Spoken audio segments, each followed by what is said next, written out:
Hi everyone, welcome back. आज के इस वीडियो में मैं द सोल्जर पोएम का सिमरी बताऊंगा। इससे पहले मैं इस पोएम का line by line explanation Hindi में बता चुका हूं, जिसका वीडियो आप ऊपर आई बटन पर क्लिक करके या फिर प्लेलिस्ट से एक्सेस कर सकते हैं। मैं इसका लिंक डिस्क्रिप्शन में भी दे दूंगा। एग्जाम में सिमरी आप लोगों को 5 मार्क्स का आता है, जिसमें पोएम से या प्रोज से या दोनों से आता है। 3 ऑप्शंस रहते हैं, उसमें से किसी एक का आपको लिखना होता है।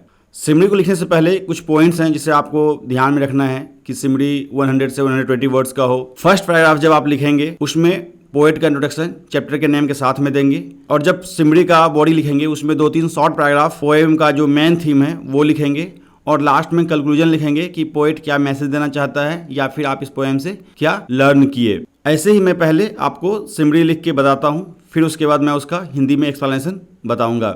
अगर अभी तक आपने मेरे चैनल को सब्सक्राइब नहीं किया है तो प्लीज़ इसे सब्सक्राइब कर लीजिए। मैं जब भी कोई वीडियो अपलोड करूंगा तो उसका नोटिफिकेशन आपको मिल जाएगा।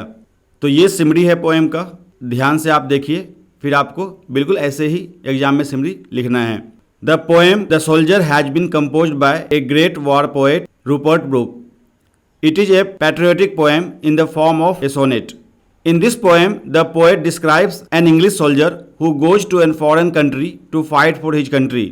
He feels that the peace of a foreign land where he will be buried in case of death will be forever England, because he was born and brought up in England.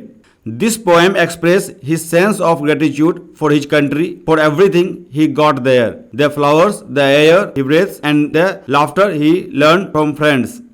In this poem, the poet has described his love towards his country and fellow citizen. Therefore, this is called a patriotic poem. तो ये सिमरी है, बिल्कुल आपको exam में ऐसे ही लिखना है। आइए मैं अब आपको इसका हिंदी में एक्सप्लेनेशन बताता हूँ। The poem the soldier has been composed by a great war poet Rupert Brooke. It is a patriotic poem in form of a sonnet. The soldier कविता की रचना एक महान युद्ध कवि रूपर्ट ब्रूक ने की है। यह एक सोनेट के रूप में एक देशभक्ति कविता है।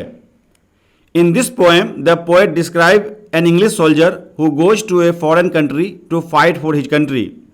He feels that the peace of a foreign land where he will be buried in case of death will be forever England, because he was born and brought up in England. इस कविता में कवि एक England के सैनिक का वर्णन करता है जो अपने देश के लिए लड़ने के लिए एक विदेश देश जाता है। उसे लगता है कि अगर उसकी मृत्यु हो गई तो उस विदेशी भूमि का टुकड़ा जहां उसे मृत्यु के बाद दफनाया जाएगा वह हमेशा के लिए इंग्लैंड का हो जाएगा, क्योंकि उसका जन्म और पालन पोषण इंग्लैंड में हुआ था। This poem express his sense of gratitude for his country, for everything he got there, the flowers, the air he breathe, and the laughter he has learn from friends. यह कविता अपने देश के लिए वहाँ मिली हर चीज़ के लिए उनके कृतज्ञता की भावना को व्यक्त करती है। फूल जिस हवा में वह सांस लेता है, और वह हंसी जो उसने दोस्तों से सीखी है। In this poem the poet had described his love towards his country and fellow citizens. Therefore, this is called a patriotic poem. इस कविता में कवि ने अपने देश और देशवासियों के प्रति अपने प्रेम का वर्णन किया है, इसीलिए इसे देशभक्ति कविता कहा जाता है। ये पोएम का सिमरी था और उसका लाइन बाय लाइन एक्सप्लेनेशन था हिंदी में। उम्मीद करता हूँ ये वीडियो आपको पसंद आया। अगर ये वीडियो आपको पसंद आया तो इसे लाइक कीजिए, और अगर अभी तक आपने मेरे चैनल को सब्सक्राइब नहीं किया है तो मेरे चैनल को सब्सक्राइब कीजिए, ताकि आगे मैं जब भी वीडियो अपलोड करूं तो उसका नोटिफिकेशन आपको मिल जाए। मिलता हूं अगले वीडियो में। इस वीडियो को देखने के लिए धन्यवाद।